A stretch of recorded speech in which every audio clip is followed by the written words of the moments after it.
Welcome to Learn Short and Typing with Vikas sir. The Hindu editorial dictation heading is foreign quarter. Basically इस article में बोला क्या गया है, जैसे कि आप सब जानते हैं कि हमारे पास न्यूज़ आई थी कम वीक 7, मतलब एक वीक या 2 वीक्स की बात हो चुकी है कि जो पाकिस्तान में कुछ भी सेलिब्रेशन किया गया था, जो सेलिब्रेशन किया गया था वो कश्मीर के अगेंस्ट, यानी कि पाकिस्तान ने सेलिब्रेशन किया था।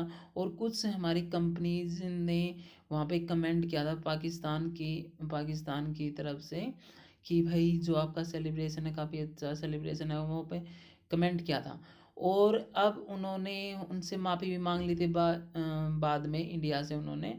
लेकिन अब आपका फॉरेन क्वार्टर क्या बोला गया है, जो सिंगापुर के जो पीएम है, सिंगापुर जो सिंगापुर है वहाँ पे वहाँ के जो पीएम हैं, वहाँ पे उन्होंने काफ़ी मतलब क्रिटिसाइज़ किया है इंडिया की पॉलिटिक्स के बारे में कि भाई जो भी यहाँ पे मतलब पॉलिटिक्स हैं उन पे काफ़ी एमपीज़ पे एमएलए पे जो क्रिमिनल चार्ज लगे हुए हैं, उसी को ये आर्टिकल है। और लेकिन उन्होंने ये बोला है कि जो हमारे इंडिया में है, जय फोन मिनिस्टर ने कि उनको समन डायरेक्टली समन भेज दिया कि आपने बोल कैसे दी, क्रिटिसाइज कैसे किया।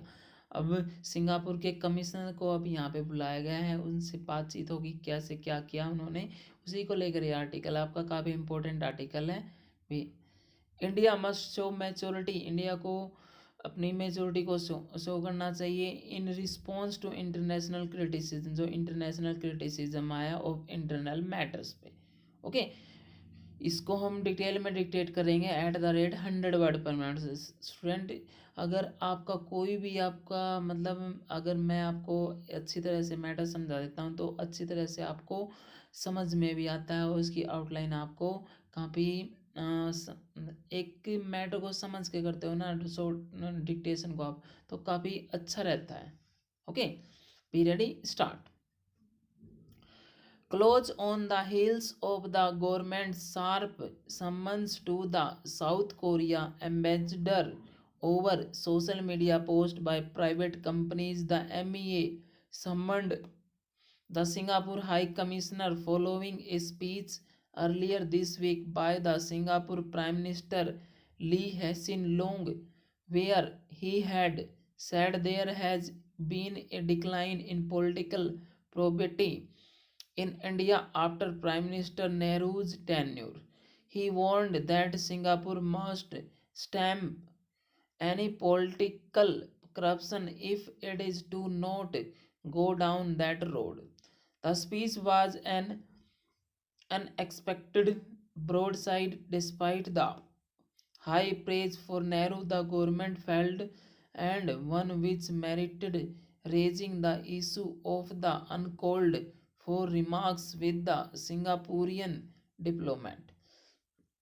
As the South Korean case suggested, South Bloc appears to be making a pattern of its zero tolerance stand towards any criticism of India. To begin with, PM Lee's comments, where he said that about half of all Indian Lok Sabha MPs face criminal charges, are not baseless. Mr. Lee even added the caveat that many of these cases could be motivated by political rivalry, which indicates some understanding of Indian politics. Second, he spoke of a similar downslide in Israel politics and the British Partygate scandal. As of date, Israel and the UK have not raised objections. Finally, the speech was set in a grander context as he invoked the Confucian guidelines for social behavior that unite a country: ritual, righteous, probity, and shame. His 5,000 word speech on the subject contained just one Indian example where he had even praised the founding fathers of the independence movement and then described a slide in values since then. The comment, while harassed, does not merit a strong headed response. It is possible to arrange that Mr. Lee's examples were arbitrary and contained unusual criticism for a country that has otherwise friendly ties with Singapore.